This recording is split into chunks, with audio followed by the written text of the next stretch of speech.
Hi guys, I was out in the park the other day, on a rare nice day up here in Glasgow with a friend, and we were just having a little cruise around. We were running 1/10 scale Tamiya dual ridge buggy, 1/18 scale FTX Colt buggy, and briefly the Carisma GT24TR 1/24 scale truggy.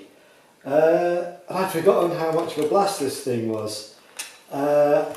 However, it is it's very fast. This is the one with the souped-up motor that I've got. Reached 31 miles an hour. There was an unfortunate incident between the dual ridge and the Carisma, which involved my custom bumper breaking off and various other parts. So these GT24 series, you get it buggy, truggy, monster truck and rally car. They're very cool, really nice design, come 2.4 GHz brushless motor, fast, you can get 2S lipos for them or run them on 1S indoors. Really nice versatile micro design. However, they are very fragile. These thin plastic parts do tend to break easily. That's the bad news. The good news is the parts are super cheap for them. So like dog bones will be a quid or two, axle hubs a couple of quid, suspension arms a couple of quid. Really very cheap compared to full scale parts. So I recommend you get one of these, but I also recommend you order some suspension arms, some dog bones, steering links, axle hubs. You order one each of those, that'll probably only be a tenner in total for spares. Really good value. So anyway, I broke it, so I've got to take it apart, repair an axle hub, replace the dog bones that got lost, and my bumper. I've been using a bumper made out of plasticard here, styrene plasticard, that I sculpted myself. Nice and compact, but the plasticard does tend to break quite easily. I also did, you've seen this before maybe, made one out of carbon fibre here. Now this it was very difficult to sculpt without the proper tools, and unfortunately when I bent it to form the shape, it did create a weak point there. The actual main carbon fibre is incredibly tough, but if you bend it, the fibre's going to crack and you create a weak point. This is quite a large scale for the Carisma, so I put it on the Colt for now. What I have got is some nylon. I have a custom bumper for my Savage XS, which is really good. I think T-bone Thrasher bumpers. You have to get them from America, unfortunately. And I found out they use nylon, so I've got some nylon here. I'm going to try and make this more flexible, so you should be able to bend it a lot easier than the carbon fibre. But also it seems quite tough. It doesn't, like, kind of no bits snap off. You don't create kind of weak points as you do when you bend the plasticard. So I'm going to try and make a bumper out of that. So first things first, repairs. What have I got here?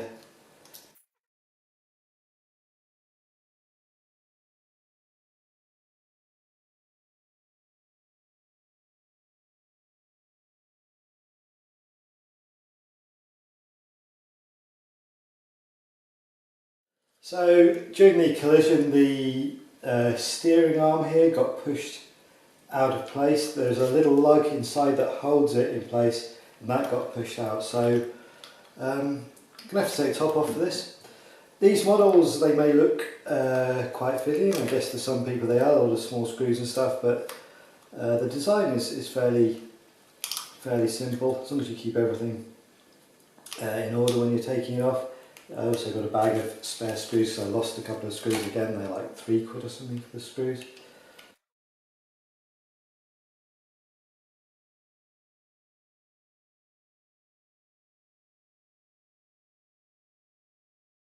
This also shows the inner workings of the Carisma here. Battery case, mini servo, brushless motor. This is my souped up 12,000 kilovolt model. You've got a spare pinion, you've actually got like a tiny slipper clutch inside there as well. Really neatly designed it is. Only the fragility of it, perhaps it's a little bit unstable, it does tend to bounce around a bit. Other than that, it is a cracking design for the price and the size. So my link has popped out here. How on earth it popped out through there, I don't know.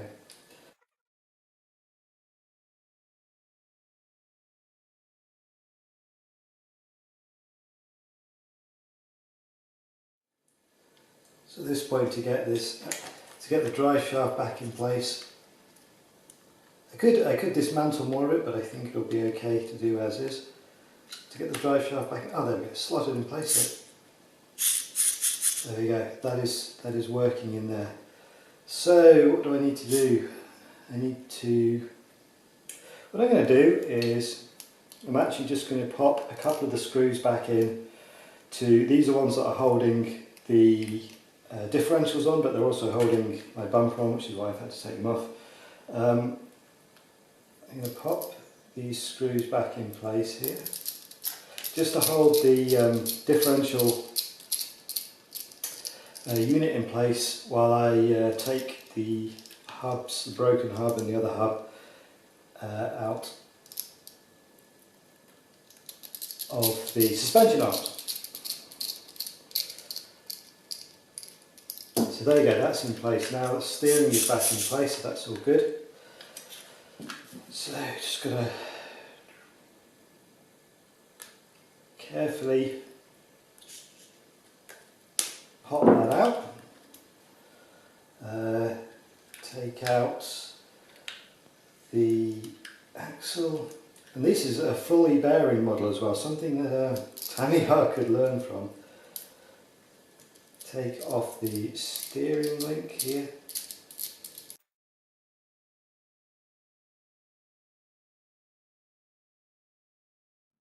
As you can see, this is obviously a lot smaller scale than the Tamiya, but the principles are all the same. So now that's ready to have a dog bone put in. This one here, I think I will have to take one of these off, so and carefully get the right angle here. So that's giving me a little bit of space. Just going to do one of the dog bones now. They are plastic dog bones, these, but I've never really had a problem with those, and again, as before, they are really cheap. So one of the axles back in place. Just there's a bit of flex in the system here, so I can just use that to tease this out.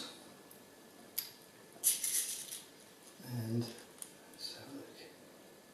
So just checking there, just rotating that, that's fine. Push it back in place. So that's one of them done. This one I obviously need a new hub for it, so for some reason I always tend to go through the left hubs. I'm not sure why that is. So just check that's the right one with this kind of block at the top. So I'll leave the, for simplicity, I'll leave the steering off for now. One bearing back in. Just check that bearing's in snugly. Yep. So that is ready to go. Blocky bit at the right at the top. So we can put the new dog bone in.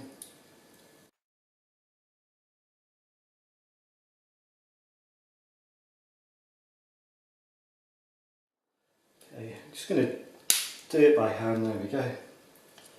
And get the steering link out.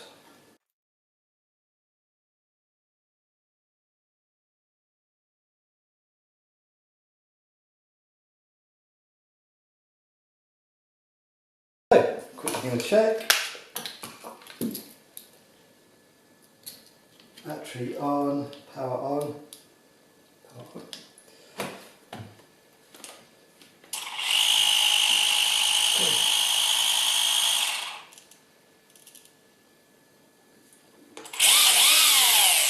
And look at that power for a small model. Crazy. Okay, and is my steering working? Steering is turned way down. Okay.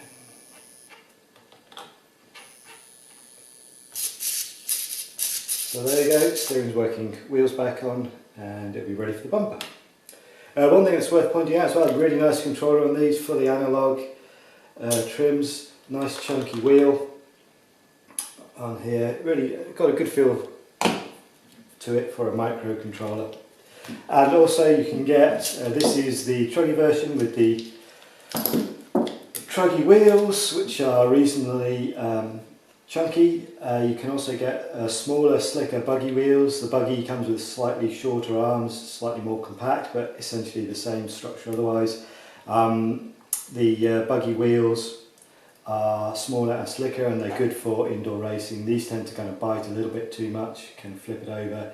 The slicker ones can be pretty good on smooth carpet, what have you.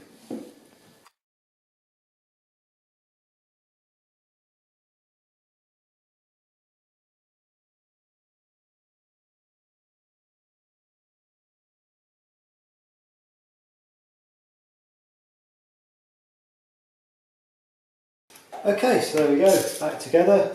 Other nice features I like about this body is Velcro, so really easy to pop on or off, even though getting inside the actual body is a little bit tricky. The body shell, which also seems to have taken a battery, is really easy on off. Never had it come off in combat, as it were, so pretty neat design for a micro that. Also, battery and on-off switch are accessible without taking the body shell off, so to get this up and running and change batteries in the field and what have you is pretty easy. There you go. It's feeling a bit stiff here, maybe the wheels are a bit tight. So bumper. One thing, this comes with a tiny micro bumper that comes out there, which for my driving is pretty inadequate. So custom bumpers are a thing I've been quite big on with this. This is, I think, is the third iteration of a plasticard, a styrene bumper, fiberglass, carbon fibre bumper. So nylon sheets. What I'm going to do is I'm going to cut out a shape out of the nylon. Pretty much any shape that's going to protect the front will do. You get a few angles in it, it looks kind of more aesthetic and maybe might be more aerodynamic, not that I think that makes much of a difference. So this one here, this is maybe slightly small, the fiberglass one is maybe slightly large, but I want it out somewhere like that to protect. It won't fully protect the wheels, but it'll give it a little bit more of a chance in an impact. So I'm going to sketch it out on here and then cut it out and bend it. I've already tested bending. I cut out a little piece, bent it over a flame yesterday and then cooled it off quickly.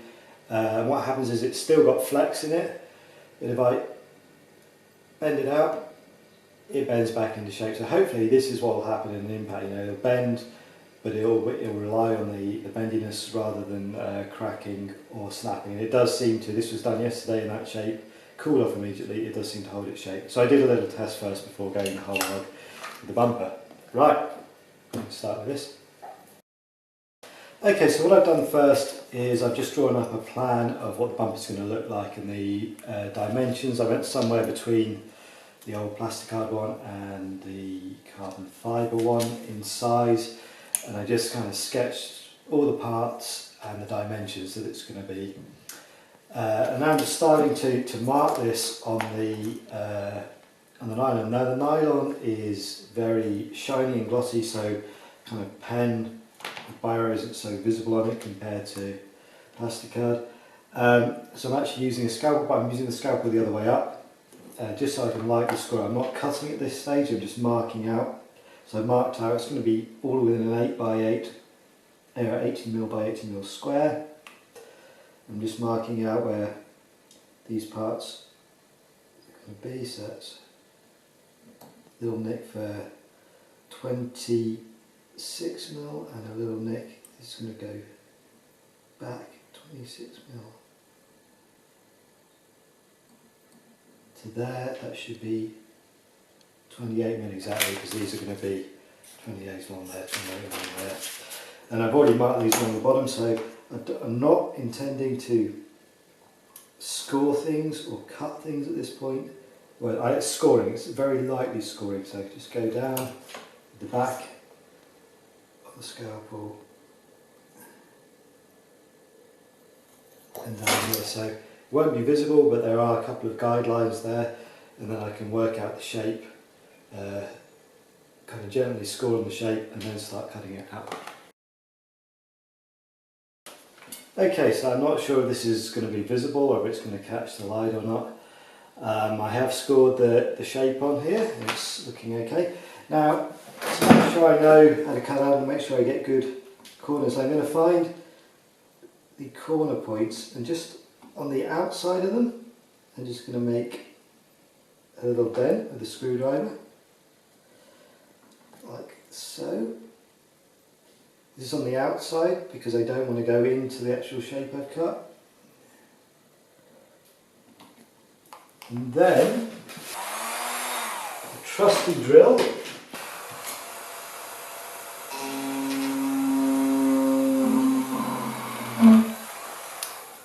I drill into these. And these are just outside the boundaries of the lines here. So now I can get a modelling knife and a ruler, and then carefully I can just kind of press in from that line there. Probably do it without the ruler.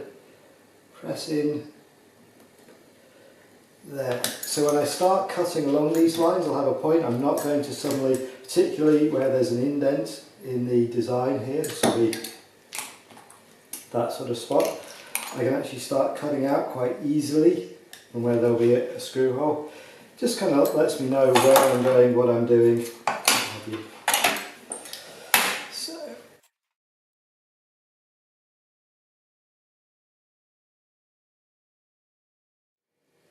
okay, so one of those is a little bit too far out, one of those is a little bit too far. It might be a little bit of a dent in that corner, but probably will be a lot more of a dent after I've run the thing on a model.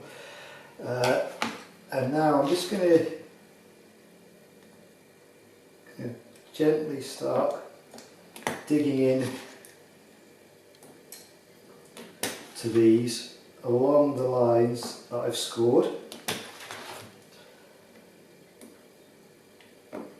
It's a bit difficult because this is a reflective material, so you have to keep trying to make it catch the light so you can see what you're doing. Having done that, I can then start working along the lines, and there hopefully should be a guide from both the screw holes and the little bit of scoring I've done.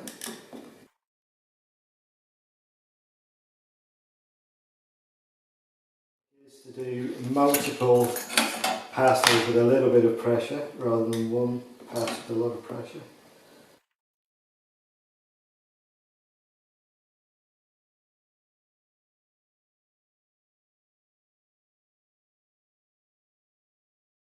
Okay, so that is almost through, but I'm going to have to do the rest of it first because these are obviously on the inside, but that is, it's getting pretty neat there, so there's only one corner I've gone over a little bit.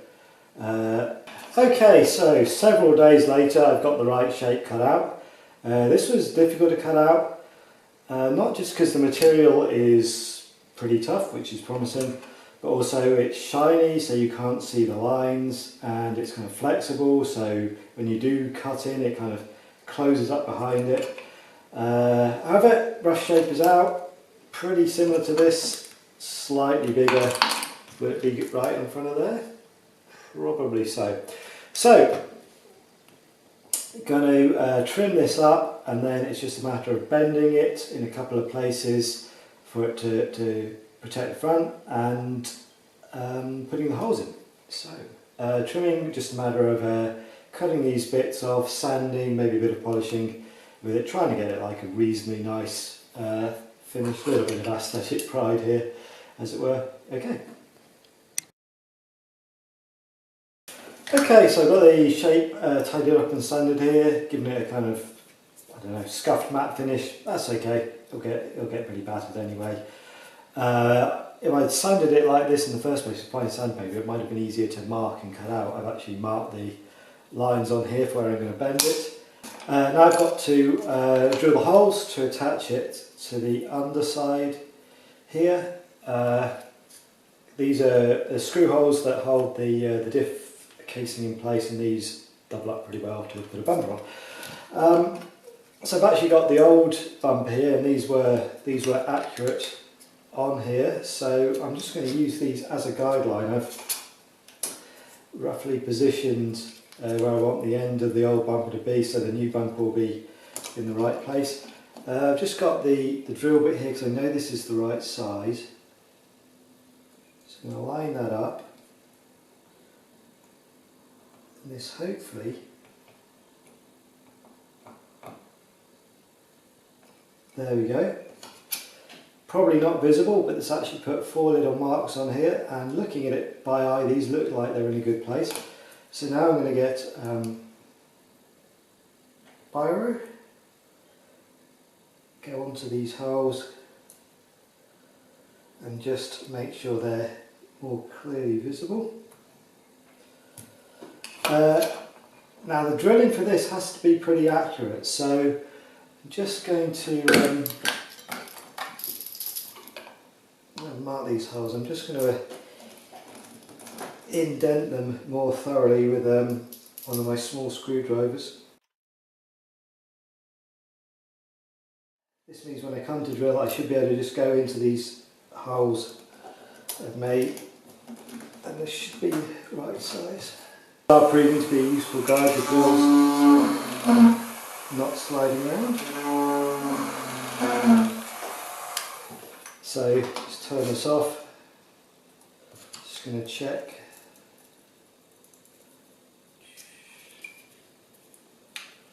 If I line that up, I can see daylight through all those holes, so that should be good. So, quick test fitting.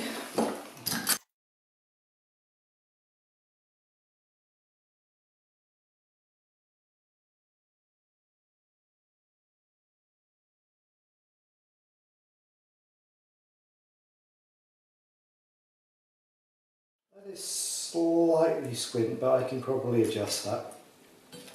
Okay, it's still slightly squint. One of these holes is out. So what I can do is put the screws in, test it, and then one of the holes I'll widen slightly, so I won't get as snug a fit in that hole, but it should keep it in the right place.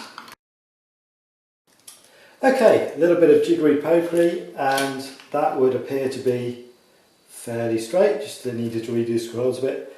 That feels pretty secure on there, so now it's just a matter, I think these lines are actually in the right place, of bending it up to form the bumper. So to take it off, get the soldering iron out to heat it, and do that. Bending this stuff, you just heat it up, bend it, cool it down.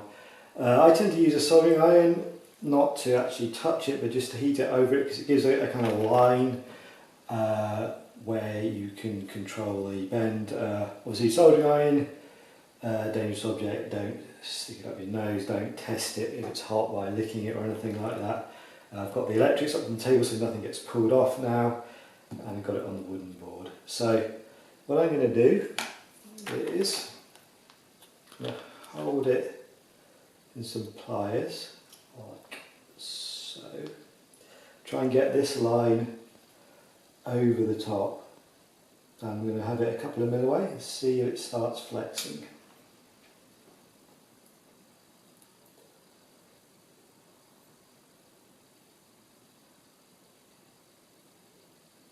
Okay, getting a little bit of bend there.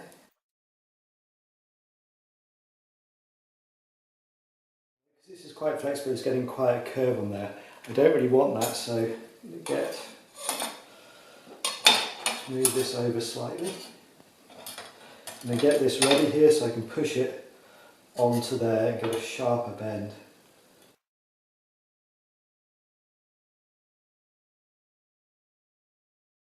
Let's try that, take it off, and then try and get a sharp bend on here. Okay, so it's getting a bend. I need it a bit sharper, I need it to stay in place. got ice cubes here because I just thought that might be a way to cool it down. Unfortunately, I need more hands than that.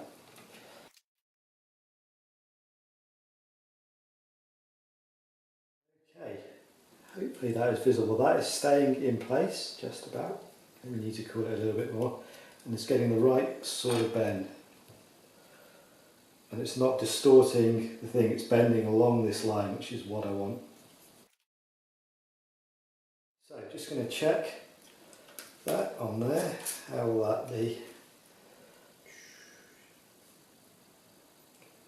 Okay, I certainly don't want it any more than that. That is about right for that.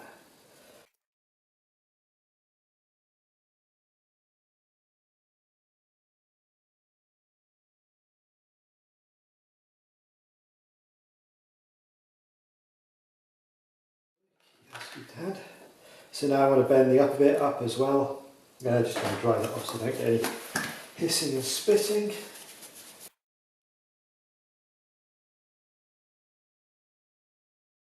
may cause the other one to heat up, the previous bend to heat up slightly and reform, but I can always adjust that again.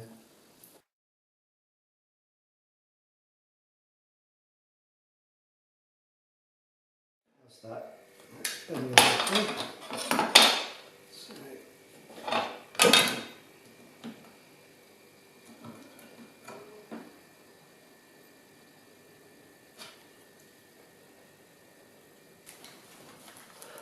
Okay, so there we have it. Bumpers in place, screwed on. Pretty neat, pretty compact. Possibly could have gone a bit larger on this. But yeah, seems to be alright. So.